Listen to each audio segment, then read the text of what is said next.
स्वागत है आपका फिर से जमनी क्लासेस में। तो आज हम बात करेंगे, जब 10th के रिजल्ट आने के बाद अक्सर लोग पूछते हैं आगे क्या क्या करना है आगे, उसी के बारे में आज टॉपिक डिस्कशन होगा। करेंगे आपके साथ मिलकर डिस्कशन, आगे क्या करना है, कौन सी स्ट्रीम लेना है, पढ़ाई क्या करना है। अक्सर हर लोग जब रिजल्ट आने के बाद अक्सर ये सवाल करते हैं। आइए आपके सामने हम लोग बात करेंगे। देखिए, स्ट्रीम चुनने से पहले सबसे पहले खुद को आप समझाना पड़ता है कि आप किस स्ट्रीम में फील्ड में अच्छे हैं, किस फील्ड को आप चुनना चाहते हैं। अगर पहले से आपकी कोई चॉइस है बनने की या आपकी कोई इच्छाएं हैं जो बनना चाहते हैं, तो सबसे पहले बात कहूंगा कि उसको आप चुनिए जरूर। फिर आते हैं पेरेंट्स के बाद बातों को क्या करना है। तो पेरेंट्स को समझाने की कोशिश करिए कि अपनी इच्छा के अनुसार आगे बढ़ने की कोशिश करिए। फिलहाल हम आगे बढ़ते हैं, देखते हैं कि स्ट्रीम क्या है आफ्टर 10th। क्या है, एक बहुत बड़ा सवाल हो जाता है। आफ्टर 10th के बाद क्या करें, क्या स्ट्रीम ले, दोस्त के कहने पे स्ट्रीम चुने या अलग अलग सोसाइटी जो भी बातें बताती है, लोग बोलते हैं कि आप साइंस लीजिए, साइंस बेहतर है, पढ़ना है, इंजीनियर डॉक्टर बनना है, वो चीजें हैं। क्या क्या अलग अलग चीजें मन में चलती रहती है, लेकिन आपको सही डायरेक्शन क्या चुनना है, क्या आगे उसके बाद नॉलेज है या नहीं है, उसके बारे में हम लोग डिस्कस करेंगे। देखते हैं। पहला, आफ्टर 10th स्ट्रीम आपके पास ऑप्शन है साइंस, कॉमर्स, आर्ट्स। ये तीन चीजें हैं जिसमें आपको चूज करना रहता है। अब ये चूज करेंगे उसमें क्या पढ़ना है, उसके बाद क्या कैरियर बनते हैं, क्या सब्जेक्टेड होती हैं, क्या आपका मैथ साइंस पहले से स्ट्रांग है या आप मैथ साइंस में स्ट्रांग है फिर भी आपकी चॉइस कहीं और है। देखते हैं, चलिए डिस्कशन करते हैं। साइंस, उसमें आपको पीसीएम या पीसीबी पढ़ना होता है।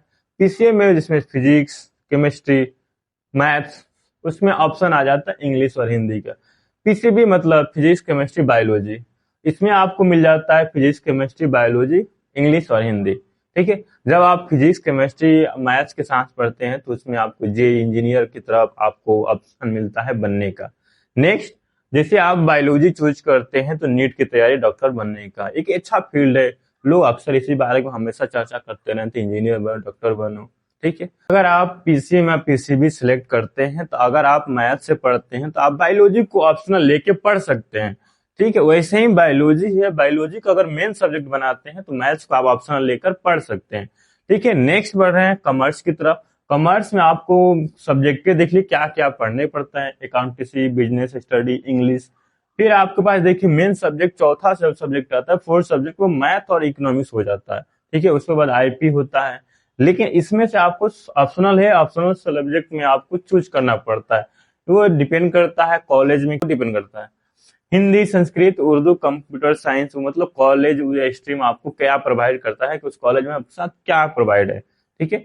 नेक्स्ट, अब आप बात करेंगे कि अगर आप कॉमर्स को फील्ड को चुनते हैं तो आप आगे क्या बन सकते हैं। ठीक। मैक्सिमम कॉमर्स बच्चे चुनते हैं कि वो सीए बने किसी कंपनी में। आपको पता है कि सीए एक अच्छी पोस्ट है। ठीक है। नेक्स्ट डिस्कस करते हैं आर्ट्स। आर्ट्स में आपको देखिए history, geography, political science, economic, English, ये सब सब्जेक्टेड हैं जो आपको पढ़नी पड़ती है। हिस्ट्री आपको बीते हुए कालों की जानकारी लेना, ज्योग्राफी इंडियन के बारे में जानना और ओल्ड ज्योग्राफी के बारे में जानना। पॉलिटिकल साइंस राजनीति से रिलेटेड सब्जेक्ट पढ़नी पड़ती है। Next, English. फिर आप इसमें भी ऑप्शन आपको मिल जाता है Sanskrit, Hindi, psychology, fine arts and music etc। वो कॉलेज ही डिपेंड करता है उसमें से क्या क्या सब्जेक्टेड है। ठीक है।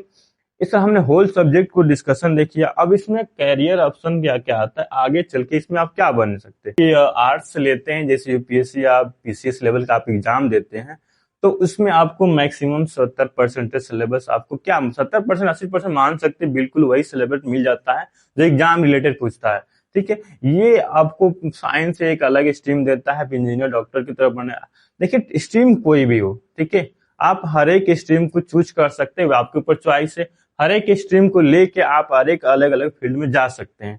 क्या सवाल है, क्या स्ट्रीम आपको डिसाइड करता है कि आप कहाँ जाएं? ऐसा कोई जरूरी नहीं है कि आप स्ट्रीम डिसीजन ले लिए आगे क्या कर सकते हैं। स्ट्रीम डिसीजन है आगे बढ़ने के लिए, आगे आपको फील्ड की जरूरत चाहिए। ठीक है। फिर स्ट्रीम डिसीजन ये नहीं ले सकता है पूरी तरह कि आप आगे वही चीज ले लिए तो वही बन पाएगा। आगे भी रास्ते हैं, आप साइंस लेके पीसी भी क्लियर कर सकते हैं।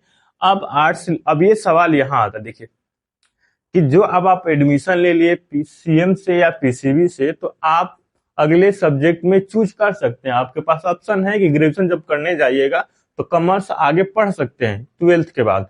ठीक है, वैसे ही आर्ट्स पढ़ सकते हैं। लेकिन क्या आपको, जब आप साइंस लीजिएगा, साइंस लेने के बाद ये तो ऑप्शन है, लेकिन अगर आप कॉमर्स और आर्ट्स लेते हैं तो हो सकता है प्रॉब्लम आपको देखने को मिल जाए कि आप फिर से ग्रेजुएशन जब करने जाइएगा तो आपको साइंस बैकग्राउंड में देखने को ना मिले। ठीक है, ये तो था आपके एडमिशन से रिलेटेड। आगे 11th में एडमिशन कराने जा रहे हैं, क्या है, क्या सब्जेक्ट है, क्या पढ़ना है, आगे आपकी फ्यूचर की प्लानिंग के लिए डिस्कशन है। ठीक है, मेरा मानना है कि आप डिसीजन अपने अकॉर्डिंग ही सोच समझ के लीजिए, आप अपनी क्षमता के अनुसार डिस्कशन लीजिए। ठीक है कि, और घर पे हो सके तो बात करिए और बोलिए कि मुझे ये सब्जेक्ट पढ़ना है, मुझे इसमें रुचि है, मुझे ये करना है, और आगे के बारे में बताइए कि मुझे ये पसंद है। तो जरूर आपसे घर वाले, फ्रेंड्स और जो भी है सपोर्टिव जरूर होंगे। मिलते हैं नेक्स्ट वीडियो में आपसे, तब तक के लिए बहुत बहुत धन्यवाद।